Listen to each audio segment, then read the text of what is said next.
Welcome to Silver Linings Talk Show. I can't believe this is January of 2026. Woohoo! I know, and we bring to you Sheila McKinley-Bell of Shoreline HR Consulting, and the topic today is a hot one: civility in the workplace and beyond. Yes. And I had heard a little talk that Sheila did in a networking group that we belong to together, and it really intrigued me, and I thought this was something that would be so imperative to share. So Sheila, share with us a little bit about what you do in HR consulting, and then we can delve right into the topic.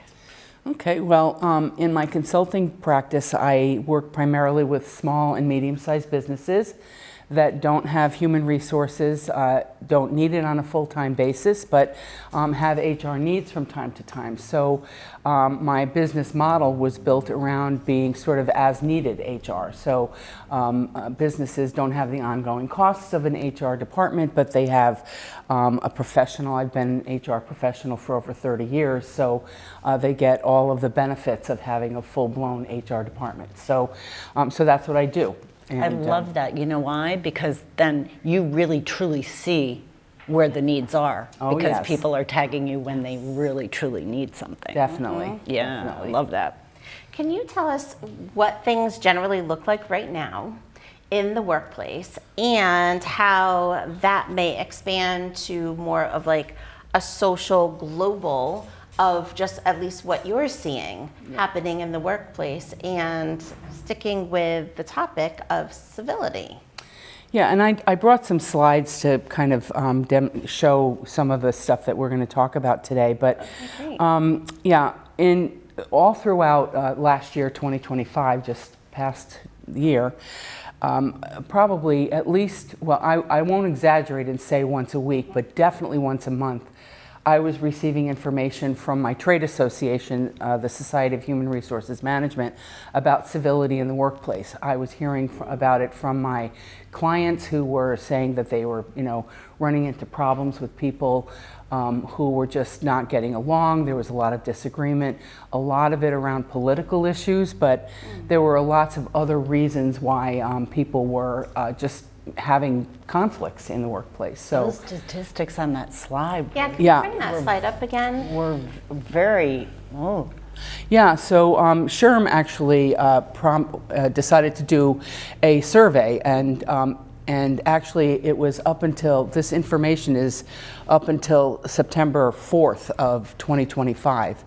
And so just to read them, 70.6 million acts of incivility are done per day among U.S. workers. There's 208.4 million acts of incivility per day in everyday life, because although my focus is on the workplace, because that's what I do, I tried to tie some of that into social life, and because there are absolutely social issues. The cost to productivity and absenteeism is $2 billion a day in lost productivity and absenteeism.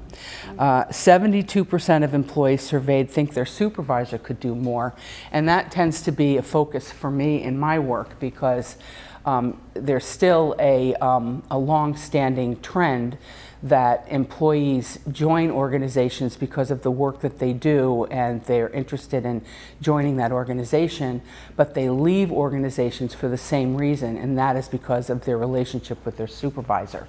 So it stood the test of time. So so that's really important that that in my business that we focus on the supervisor. And then, of course, 94% of people report retaliating against the offender. That was shocking to me. That's a, because that's and that's number. I think a difference that I've seen over the years in my practice, that no longer will people just turn the other cheek kind of thing when somebody does something that offends them. They will find a way to get back at them, whether in a passive-aggressive manner or directly. So that's a big concern in the workplace in particular. That's crazy. Yeah. And I know Diane has the next topic. Diane, what do you think about those numbers? No, staggering, scary, horrifying, actually. I know. Can you tell us the 7 hot trends then for HR management? What, Yeah, so what are you doing about it? Well, I know we said 7 hot trends, but 3 of them batch into one area, which is hiring and recruiting. And it primarily centers around the use of AI and various tools that people use that include artificial intelligence. So I just batched those in. So we actually have four major trends right now. And then also personal, things that employers were focusing on throughout 2025, in particular, personalizing the employee journey to navigate a multi-generational workforce. And I'll probably focus a lot on that because that's one of the 5 contributing factors to conflict or incivility in the workplace. Number 3 is enhancing the employee experience. A lot of employers are trying to make sure that employees are really happy and doing whatever they can to keep them engaged in work. And also investing in employee well-being was very hot in 2025. And so employers that could afford it and invest in employee well-being programs of any kind in their benefits package, they were doing it. Okay, so now that you've kind of addressed those hot topics, the concerns about these rises in incivility, are those directly correlating to those happy things that employers are trying to address? Oh, I know we definitely. do have a slide to take a look at and see what is being addressed. Yeah, well, so before we actually get into the contributing factors, I just thought I'd take a minute to kind of describe the difference between civility and incivility. It seems like it would be obvious, but I just thought I'd take the time to do that. So civility is about being curious and learning and acknowledging others' viewpoints and expressing opinions, actively listening to people, being inquisitive about what they think, being together and engaging in dialogue. Incivility is about being right and winning and resorting to personal attacks or inflammatory language. It's also about ignoring, interrupting, deflecting, defending, and just a monologue, interrupting people and staying focused on your own opinions and rather engaging people in, like I said, a dialogue. I love that you just shared that, because then what you were talking about, employers' focus, it seems to be trying to encourage teamwork and Definitely. bonding experiences. Yes. So it's in a sense, it's almost encouraging that civility versus incivility. Definitely, Yeah. and that's really going to show up when we talk about the multi-generational workforce, because that is a challenge for employers, is trying to engage all of the generations in the way that they can be engaged. Mm-hmm. When you just shared that, I thought immediately about our social climate. Yes. And how, individuals, like you said before, may have been more lax about bringing in their personal opinions or their thoughts and tried to be more civil. Yes. And as you said that, I can definitely see, as just being in the macrocosm of life, right, is you can see how this relates, where people might bring in those social pieces of their thoughts, their beliefs, and Yes. feel like they need to no longer kind of have that maybe shield to not just bring it out. A buffer. Yeah, A buffer? Yeah, there seems to be a loss of filters, and Yes, and filters. people seem to feel that they, can just. My mother always raised me to, if you can't say anything nice, don't say anything at all. And that is not the case nowadays. If people are thinking it, they're saying it, and it's, it's shocking sometimes. And some people are quicker than others and come right back, and that's when you have, can have some terrible conflict. Yes. But it is. It's really quite a change. Yes. We have another slide to show, and it kind of focuses on diving in a little bit deeper into some of the contributing factors Yes. to incivility. Yes. Can we look at that? So there's actually more than 5, but the top 5 are the political differences that we're all navigating on a daily basis. In the news, it's constant. Then there's social issue differences, generational gaps, which I'm going to take some time to really delve into that in particular. There's still racial and ethnic differences and concerns about immigration policy. Those seem to be the hottest contributing factors. But others are things like people have differences about the direction of society today, gender differences. The U.S. economy is always fun to talk about, and the selection of leaders and influences in the U.S. government that actually came right up in the SHRM survey. People didn't hold back about their feelings one way or the other about the current leadership in our government. Sure. So definitely that's a contributing. Yeah. Wow. Diane, Wow. what do you think about that? Can you talk about the leadership in your own life, business leadership, and what are we doing about this? You mean about what? About incivility, or about how they're handling things? They're Yeah, and leadership. How should leadership react to this? Well, Good question. It is a good question, and it really depends on the situation. It's really, it's about teaching people to listen to each other, setting up situations where people will form in teams where they can communicate with each other, holding them accountable through their performance reviews and their compensation. And I'm, like I'm saying, this is my angle on all of this is from an employer perspective. So I'm really focused on the workplace. So there's a lot of tools that are available to employers to use to try to bring people together. And I'm going to talk about a little bit of that when I talk about the differences in all of the generations, because different generations respond to different methodologies, and the challenge for leaders nowadays is to be able to be mindful of those differences and be flexible about how to work those into their strategies to try to bring people together. That's going to be a great piece of this conversation, because we know, and you know best, that businesses are made up of many generations. Yes. And they come with their own life experiences that impact their values, how they see the world. Yes, absolutely. And that's going to be a great conversation. I'm interested in that one too. For sure, because is it different now that are there more generations working within certain more businesses now? Yes. Okay, that's what I thought. Yes. So, Interesting thing. People who are baby boomers that thought they were retiring early before the pandemic are now coming back. They're, in HR circles, it's being referred to as the gray wave.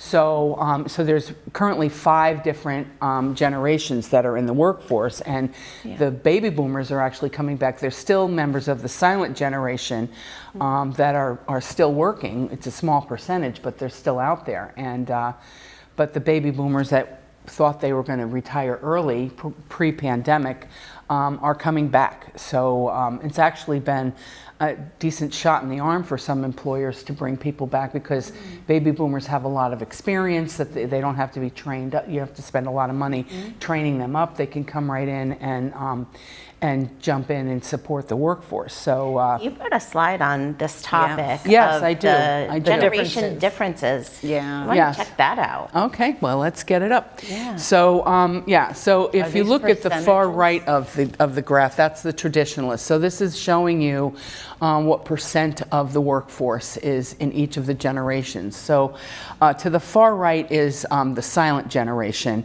And these are the folks that are 79 years of age or older. And I put together I did a little research about different factoids and characteristics to of hear each it. of them. Yeah. Love it. So these folks they grew up during a time of economic hardship and global conflict. They value loyalty, discipline, and a strong work ethic. They prefer face-to-face communication that resonates with them, and they respect authority and hierarchical structures. And they believe in an honest day's pay for an honest day's work. They're extremely loyal and enjoy being respected for that. And they're considered conformists and place a high value on job titles and money. And then there's the baby boomers. And these folks are 60 years of age or older. And they're also known as the me generation. And they make up 25% of the workforce. They entered the workforce during a period of post-war prosperity and are known for their dedication to career and upward mobility. They value job security, recognition, and have a competitive spirit.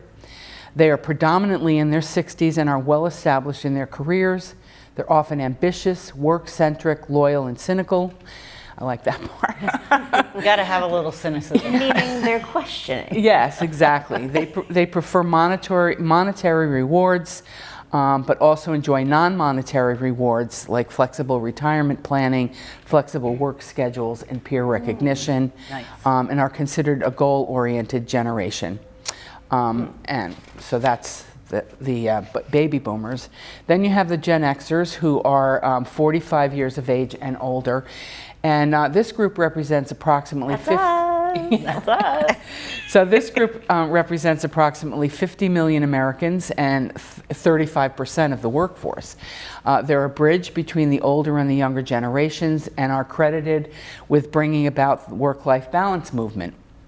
That's because they spent a lot of time alone as children and saw firsthand how their hardworking parents became burned out. So this generation is known for its entrepreneurial spirit. They represent the highest percentage, 55% of startup founders.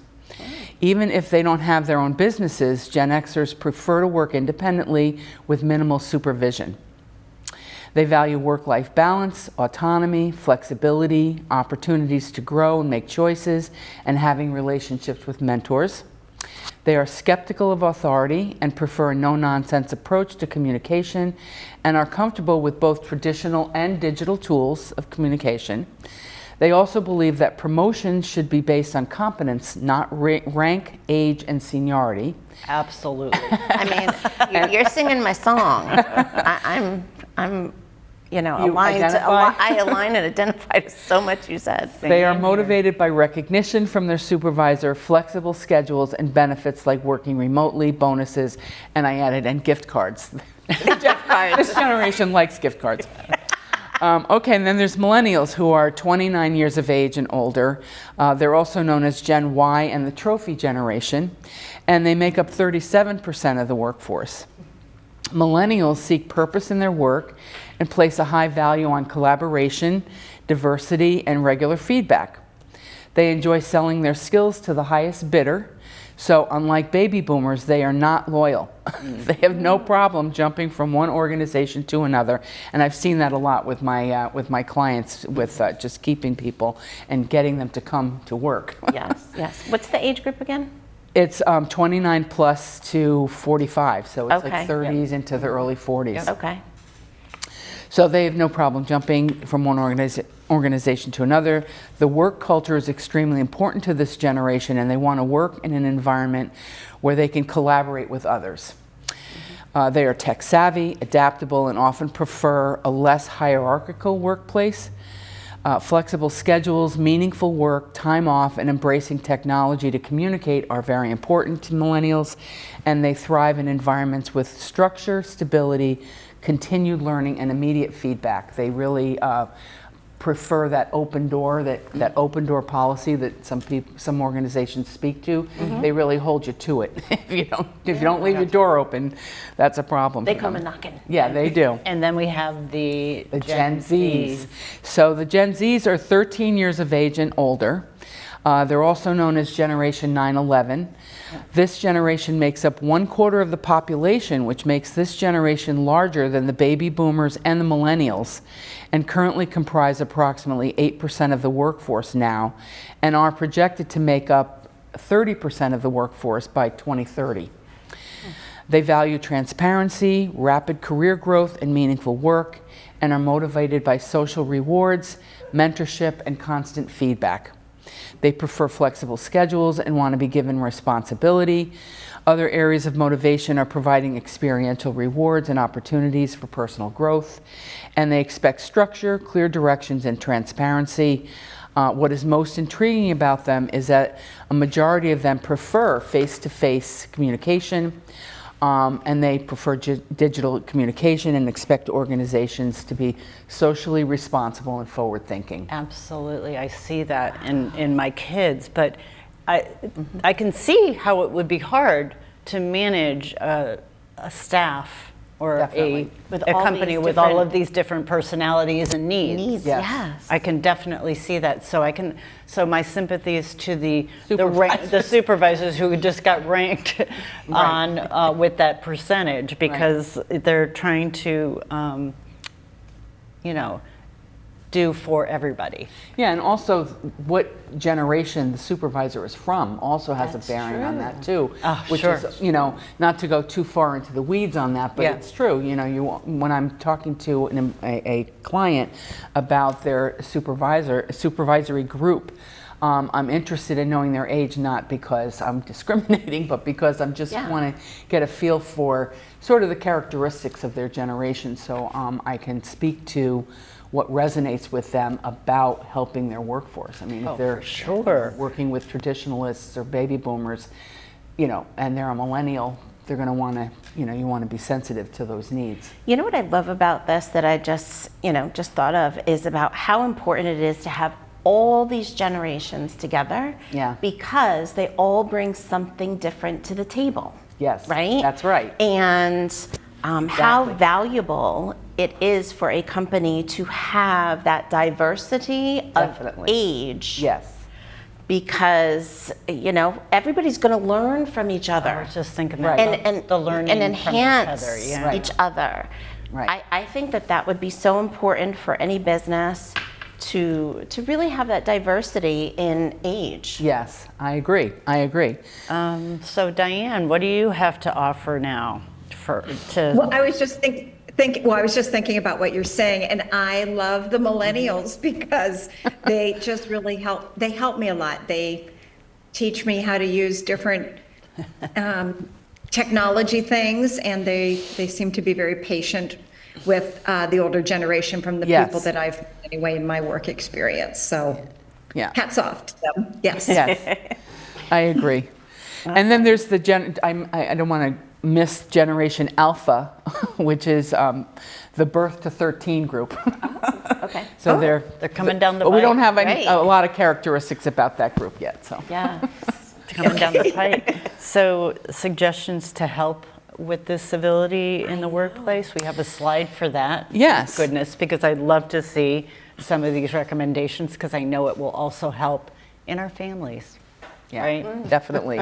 Yeah, and all of what we're talking about here today can be transferred to our relationships with our family, with our friends, and not just in our workplaces. So. Right.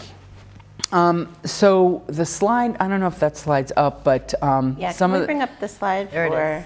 There it is. suggestions? Yeah, and I just wanted to mention some of the primary challenges, kind of to sum up working with all the generations is, I think it's kind of become apparent that face-to-face communication versus digital communication is a source of, I wouldn't say necessarily incivility, but it can be a source of conflict and definitely it's something that a supervisor needs to think about and navigate. I mean, it sounds simple, but it is really important to figure out the best way to communicate with the mixed group, because everybody has varying levels of tech savviness. And basically, structure versus guidance, autonomy versus self-direction, that kind of, and self-direction and so forth. But in terms of suggestions to help, you socially and in a workplace, tailoring communication. I mean, using multiple ways of communicating, as I just said. Encouraging open dialogue. If somebody is coming to for one of my clients, if an employee is coming to a supervisor to talk about something that really applies to the work area, the work group, or even the whole organization, it's important to bring that up and bring that out. So it's not, just the two of them talking about it. It's you include more people in the conversation. So that's really important, to open up the dialogue, because by doing that, you are you're opening up the door for people to express how they feel, no matter how you might feel about what they're saying, but they're actually speaking it. So it's out there, people can discuss it and get it out of, out of the closet kind of thing, and you're all talking about things. I almost see this all really being like an open communication, because flexible work policies creates open communication. And Yes. everything that you had on that list, if you could bring that back up, the reciprocal mentorships, not Yes. always having the older one mentoring, and creating that little bit of a team dynamic. I think that really, Absolutely. I think, lifts people up when maybe a millennial or a Gen Z could reach out to a boomer and say, hey, I know how to do that. What can you teach me? Right. So having that back and forth can really boost morale, because there's not just one person helping another. Right. And I love the recognize achievements, and that is like recognizing also one's strengths that they bring to the table too. Exactly. And collectively the achievements, but they come from each different pieces or different parts that people bring together, And there are different and experiences. to acknowledge it. And who doesn't Yeah. love gratitude? Exactly. So And Sheila, gratitude. Yeah, and we I- really, really appreciate you bringing this to us, because, we could talk forever about this. Oh, yes. So we need to know how people can get in touch with you if they ever wanted to have a conversation about Or like, HR. I need this in Yes. my work. Yes. I need this for my business. Yes. How Well, can they get in touch I with you? have- We need you, Sheila, at our place. So I have a website. It's www.shorelinehr.com. And my office is located in Clinton, Connecticut, but I'm all over the state, actually all over the New England region, actually. So, my phone number is 860-256-9881. Awesome. That was so full of many pearls. Yes. So thank you so much. Thank you. Thank you for having me. Thank you so much for joining us. Fascinating. Loved it. Yes. It was wonderful. And thank you for starting off 2026 with a bang of something so important and about civility in the workplace and beyond. Yes. So, as we like to end our show, always look For the for silver lining. Oh, I love that.